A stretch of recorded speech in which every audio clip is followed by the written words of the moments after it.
Hey guys, and welcome back to the 17th video in my Ableton Live 10 Basics series. In this video, we are going to cover automation clips. Before we begin, just a quick reminder to leave a like down below and hit that subscribe button. This will help me continue to bring valuable content to awesome viewers like you. So simply put, automation or an automated process is something that we set up only once, and then this process happens again automatically. In the case of Ableton Live, automation is triggered by what we call automation clips.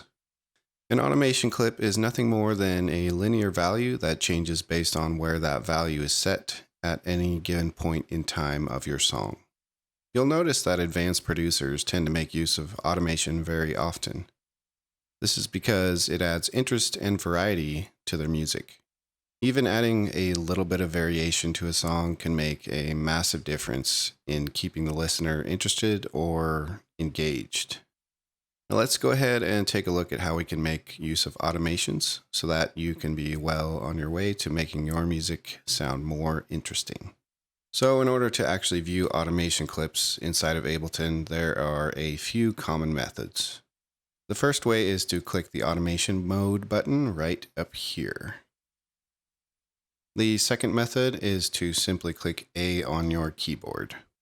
This will reactivate or deactivate automation mode.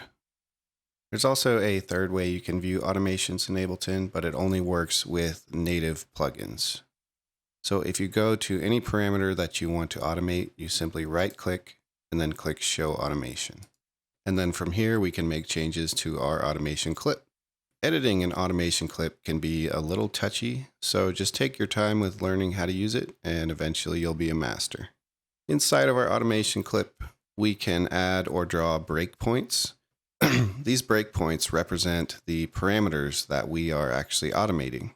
So once you have selected the parameter that you would like to automate, we are going to go ahead and start making our automations. The simplest method that I use commonly is to just open up your automation lane, and then we can simply click anywhere on this line to draw a breakpoint. And to alter that parameter, we just click and hold that same breakpoint and move it up or down. There are other methods to do this that we'll cover here in a moment, but let's go ahead and just have a listen to our automation.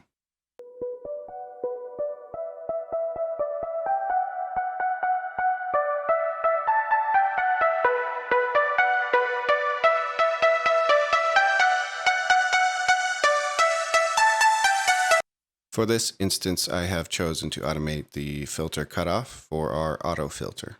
So as that parameter continues to climb, we are essentially opening up our filter.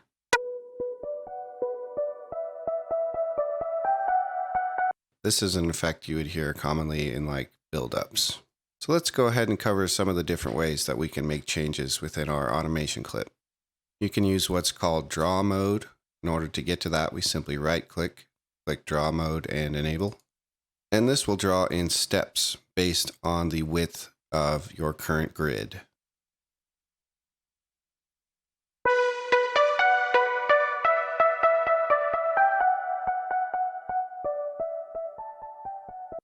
While inside of draw mode, we can also use what's called freehand mode, and you can achieve this by simply holding Alt.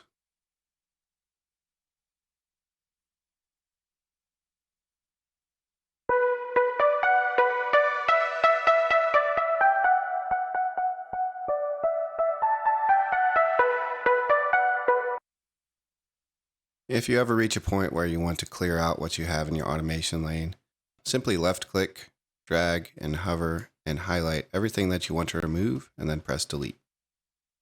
Now let's say you had two breakpoints, but you wanted to skew the curve in between each of those breakpoints. You want to hover over our line until it highlights blue, press and hold Alt, and then click and drag up or down. This will create a nice curve that often allows for smoother transitions.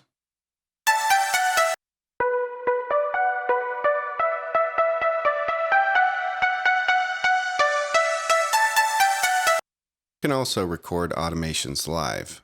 In order to achieve this, we have to go up here and click this automation arm button, make sure that's enabled. And then we're going to make sure we have selected our start point, hit record, and then play with that parameter live.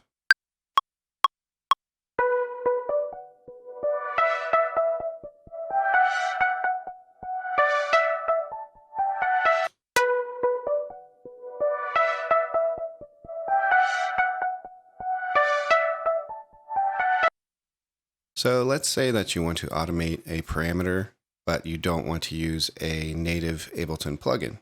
We're going to go ahead and pull up Serum. And the simplest way to achieve this is to make sure that you are in automation mode, and we open up our plugin, and then whatever parameter that you are trying to automate, you simply click it and or move it around a little bit, and then it will pop up in your automation lane. Now you'll notice that I have some grayed out lines here. If you ever encounter this and your automation is no longer working, just come up here and click this red arrow, and that will reactivate your automation. So now that we have selected the parameter that we're going to automate, we can simply make our adjustments and listen back to see if it's how we want it.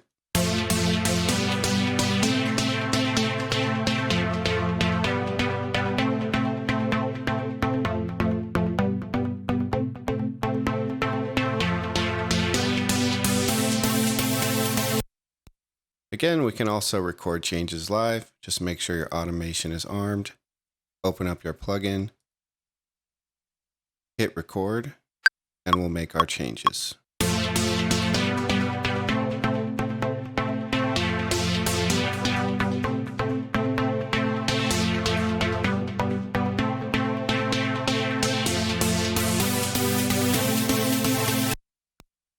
And you can see that our changes have been recorded here.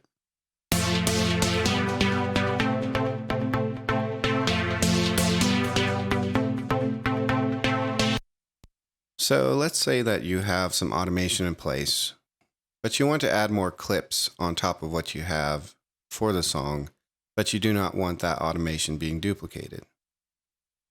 So if we go outside of automation mode and we duplicate this clip and then go back into automation mode, you'll see that everything from here to here has been duplicated. And there's a lot of times where we really don't want that to happen. So we're going to go ahead and delete this. And what you'll want to do is come right over here and click Lock Envelopes.